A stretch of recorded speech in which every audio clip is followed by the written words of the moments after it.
Pronto, gente, vamos agora para a última parte da monitoria, que é o tratamento em si da ansiedade. E aí, bora começar com um caso clínico, né? Paciente de 35 anos procura atendimento ambulatorial relatando quadro de inquietação persistente há cerca de 3 meses.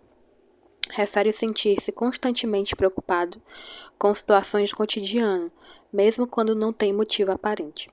Se queixa de dificuldade para relaxar, irritabilidade, tensão muscular e dificuldade para iniciar o sono.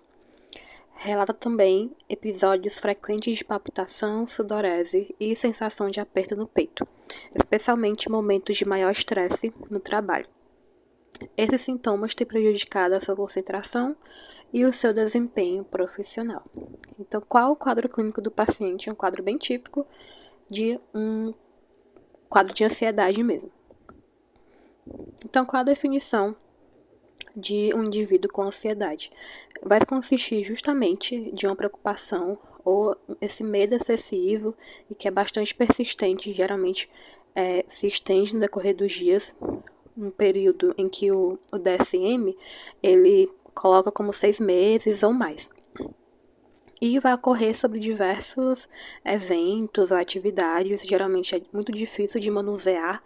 Esse indivíduo ele tem muita dificuldade de se autorregular emocionalmente, justamente por conta daquela sensação de falta de autocontrole mesmo, em que ele acaba sentindo, né, de não conseguir se regular.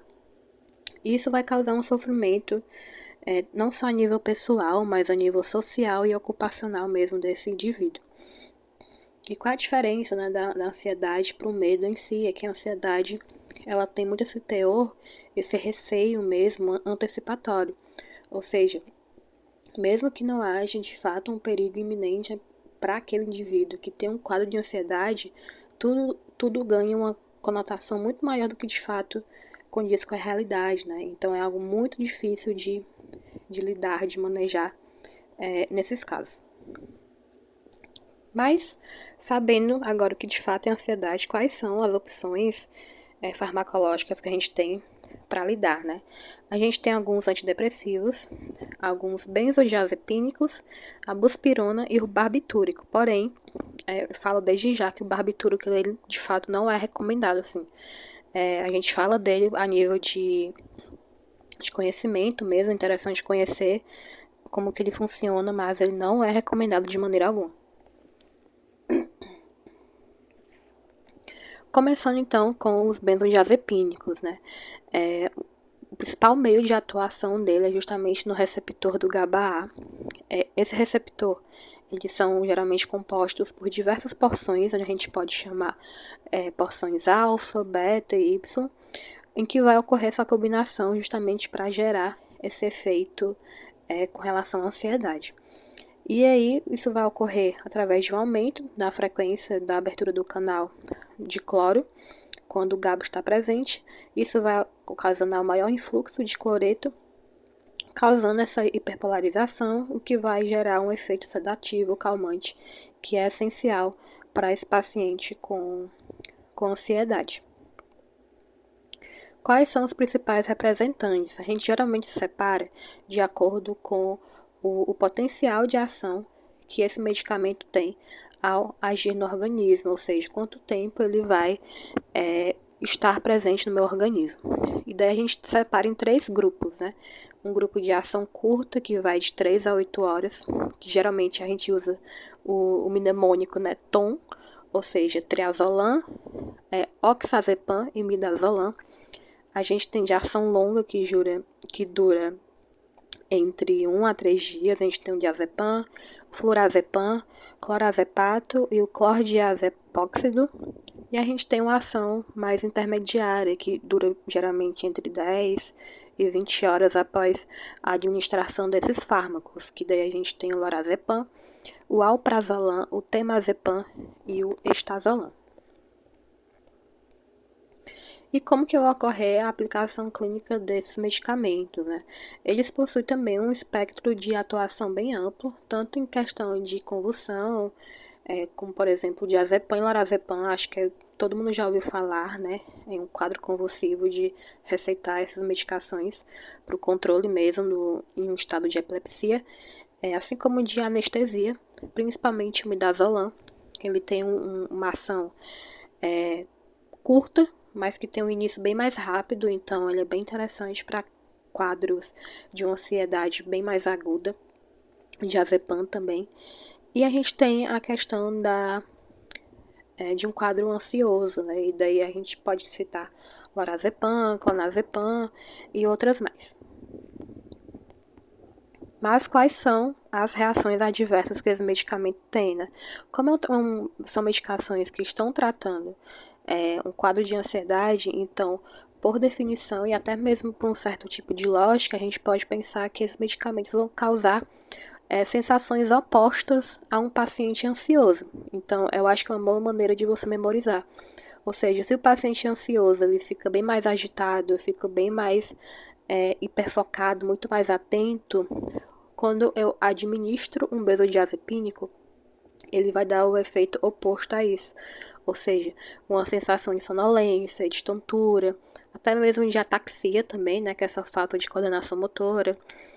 Vai ter uma lentificação até mesmo, que a gente chama dessa questão da memória, da atenção, e também uma relação com a sensação de boca seca, né?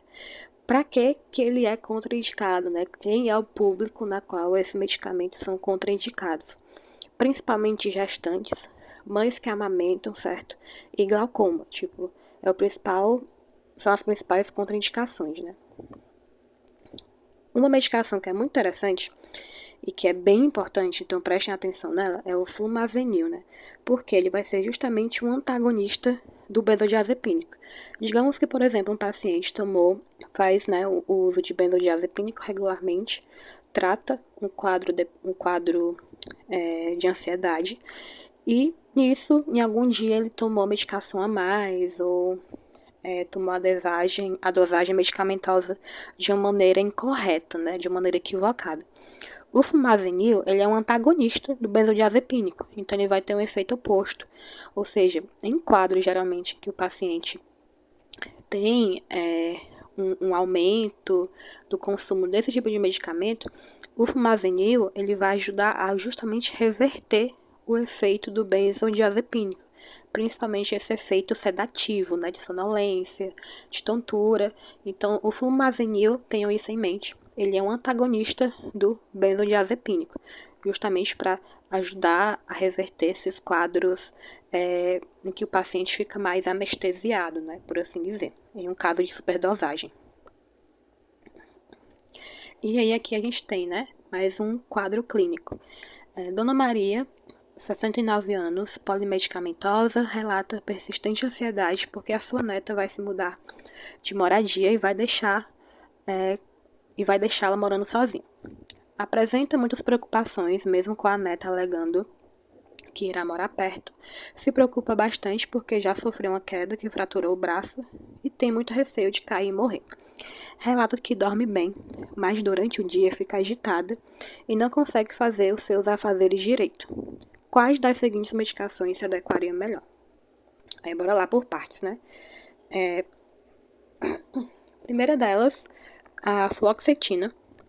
Como a gente já tinha comentado, né? Paciente idoso, não é interessante usar fluoxetina. Então, só, né, relembrando, fluoxetina é um inibidor seletivo de recaptação de serotonina. Geralmente não é a primeira escolha nesse caso específico. Primeiro porque, lembra quando eu expliquei o mecanismo de ação? Que geralmente o ISRS, ele não vai ter um efeito imediato naquele paciente. Ou seja, é tanto que quando passa aquele período de readaptação, quando você começa a usar esse tipo de medicamento, que você realmente vai ter o efeito, mas geralmente na primeira e na segunda semana você vai tem pacientes que até mesmo relatam um aumento do quadro de ansiedade e de agitação. Então, se a paciente, além de ser idosa, já está ansiosa, para que eu vou receitar uma medicação que, principalmente nas primeiras semanas, vai potencializar esse sintoma, sabe? É meio que contraintuitivo, então a gente corta ele. E além também dela ser uma paciente polimedicamentosa, né? Então não é interessante. A segunda opção, o segundo item, né? O diazepam. Ele é um benzodiazepínico de longa duração. E nos idosos, né, o benzodiazepínico vai causar justamente o que? Sedação, questão de risco de queda. E isso vai ser um fato bem importante de vocês lembrarem, porque na própria questão, a paciente já relata que sofreu uma queda, né, que fraturou o braço e que tem muito receio de cair de novo. Então, diazepam não é uma boa opção para isso. Buspirona, né, vou deixar aí por último. Bora pro item B, né, o fenobarbital.